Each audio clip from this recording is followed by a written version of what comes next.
Have you ever seen a movie that critics absolutely loved, but then you see an audience review that just destroys it? Well, that's exactly what we're diving into today. We're going to deconstruct one of the most scathing critiques you'll ever find, all about Pixar's new film, Hoppers. Let's get right into it. Okay, and right off the bat, you can see the problem. I mean, look at this. On one side, you've got professional critics giving Hoppers a 96% on Rotten Tomatoes. That's practically universal praise. But on the other side, the review we're breaking down gave it a 3.75 out of 10. That is just brutal. This isn't just a difference of opinion. It's like they watched two completely different movies. So what is going on here? That's what we're going to try and figure out.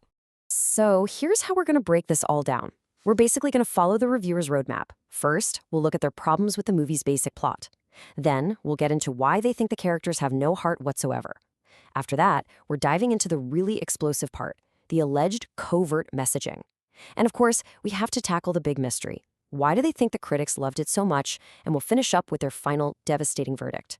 All right, first things first, what is Hoppers even about? Well, according to this review, the premise is pretty out there. It's about a young environmental activist girl who turns into a robot beaver. Yup, a robot beaver. That is our starting point. So their first big problem is just the vibe of the movie. You know that classic Pixar magic? Think WALL-E or Toy Story. According to these reviewers, that's completely missing here. They say it feels less like a big, epic movie and more like a kind of cheap 3-episode Disney Plus show that got stitched together and thrown into theaters. Ouch. Now, you could argue that a wild premise can be saved by amazing characters, right? Well, according to them, Hoppers doesn't just fail on this front. It fails spectacularly. To make their point, the reviewers ask these really simple questions about the main character, Mabel. Like, what's her favorite color? What food does she like? Does she even have friends? And their point is, the movie gives you zero answers. They argue she's not a character. She's just a walking, talking idea, and that's all there is to her. And they say this problem extends to the entire cast. Every single character is just a shallow archetype. You've got Mabel, the activist. The grandma is just there to be the tearjerker. There's a lizard whose only purpose is to be a meme for a cheap laugh. You have the Beaver King, who's just a happy, trusting guy. And the villain, apparently so generic and underdeveloped that he just sounds like Kronk from The Emperor's New Groove and has no real motivation. In this quote, wow, it just perfectly sums up how cynical they are about this movie. They're basically saying the grandma isn't a real character. She's just a tool, an emotional weapon designed to make you sad. She pops up, says some generic grandma stuff, and then, and this is their phrasing, her entire purpose is to croak so that you will cry. They felt it was just a completely unearned manipulative ploy to get tears. Okay, so from bad characters, the review takes a much more serious turn. They start talking about a hidden, disturbing ideology that they believe is baked into the movie's DNA. And this is where their critique goes from just negative to genuinely alarming. And there it is. This is probably their single most blunt and controversial claim. They straight up say the message of the film is Marxism. They argue that the whole animal society in the movie is built on these principles of, collective ownership, no individuality, and that the story is pushing this worldview on kids in a way they found really, really unsettling. And their big piece of evidence for this is a rule from the film they've dubbed the Pond Manifesto. A character just says, eat when you need to eat. Now, the reviewer's interpretation of this line is pretty shocking. They see it as a casual justification for these sentient, talking animal characters to hunt and kill each other. To them, it presented a worldview that was dangerously nonchalant. And this all leads to a very direct warning to parents. The source points to some specific scenes they feel just go way too far. Apparently, one character gets eaten on screen right after delivering some important plot info. And the villain's defeat?